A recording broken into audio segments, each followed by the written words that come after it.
Have you all watched the Leverage IELTS video where we tell you guys about the mistakes, the don'ts you should not be doing in the IELTS speaking section? Well, if not, here you go. And in this video today, I come again with some don'ts, but this time in the reading section.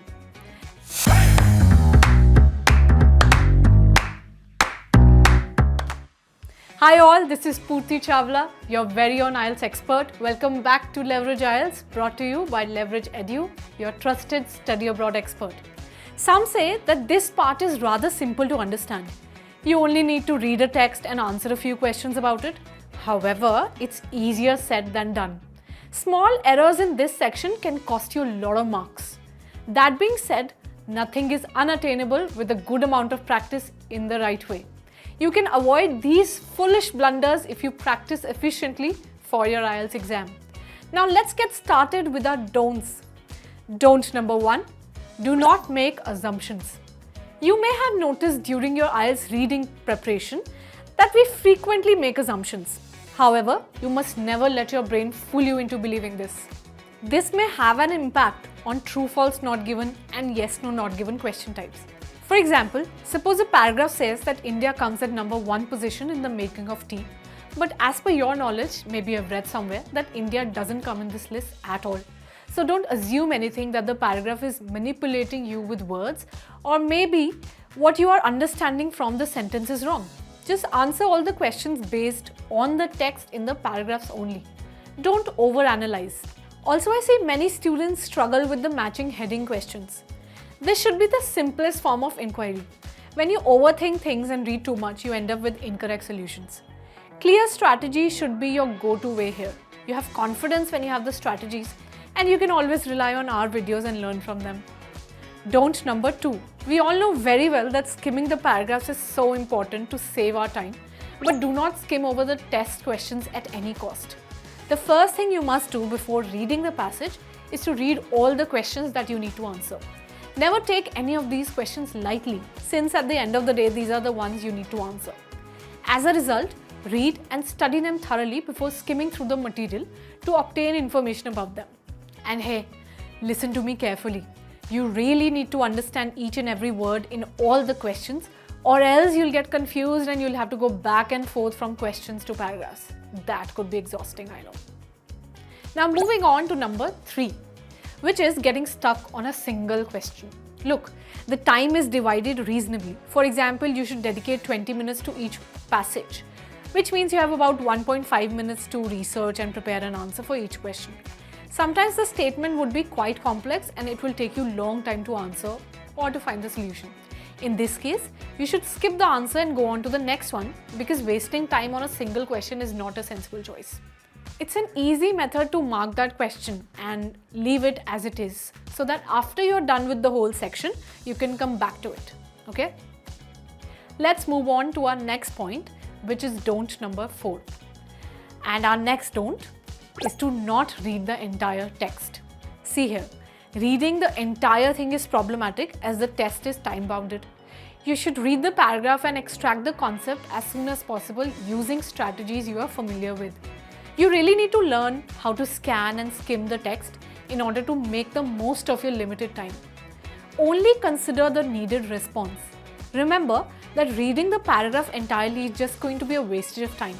Start by extracting the central idea and then answering. We'll take an example here so you know what exactly I'm talking about. Here, look at this paragraph where we need to fill these spaces, right? So first of all, we'll quickly underline the keywords so that we can skim and scan the exact paragraph which we need. So we can underline robots, weaknesses, top down, Rudney Brooks. Now let's jump onto our first paragraph right away and see if we can locate these words or something similar to them.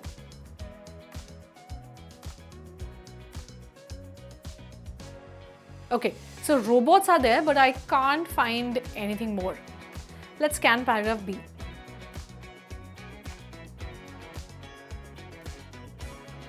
See here, it's written machine walk, so I guess they could be robots again.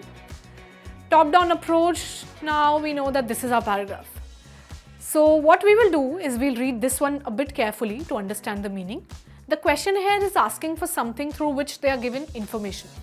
So here they are saying they programmed the rules onto a single disk. Now again, we can't make a mistake and write a single disk, or where they're just asking the answer in a single word. So we'll just have to write disk. So now they are talking about something which they were unable to recognize. Let's skim this part.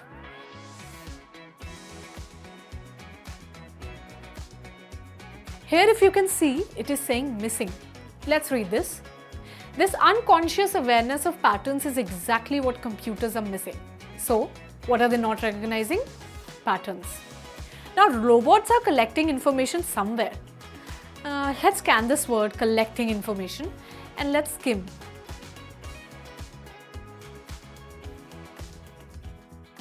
So here it says Rodney Brooks gathering data for NASA.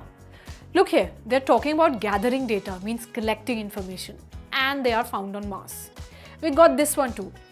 Now, have you noticed that we don't read every single word, and we don't even understand or try to understand, the meaning of the whole paragraph. We were just trying to skim the paragraph while looking for keywords we underlined. We weren't really reading the lines where there are no keywords. If you can master this strategy, trust me, you can score unimaginable bands here. My last don't is to not ignore instructions. It's a very common error made by students, and that is to ignore the directions given to them. For example, if you're instructed to write no more than 2 words, you must answer accordingly. The majority of students overlook this. As a result, they miss to follow the instructions for a question and lose marks. The examiner won't give you even half a mark or something if you think, because you nearly got the answer right. Similarly, in a question when they're asking you to write true false, you must write true false and not yes or no. What is the point of giving the right answers if you're not giving them in the right way? So these were some really important mistakes that I see students make all the time. They sound small and silly, but trust me when I say this, most of the students still aren't aware of them. And you surely don't want to be one of them, right?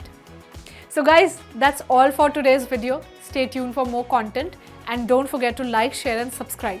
Hit the bell icon to make sure that you are notified of all our upcoming videos that will help you nail your IELTS test.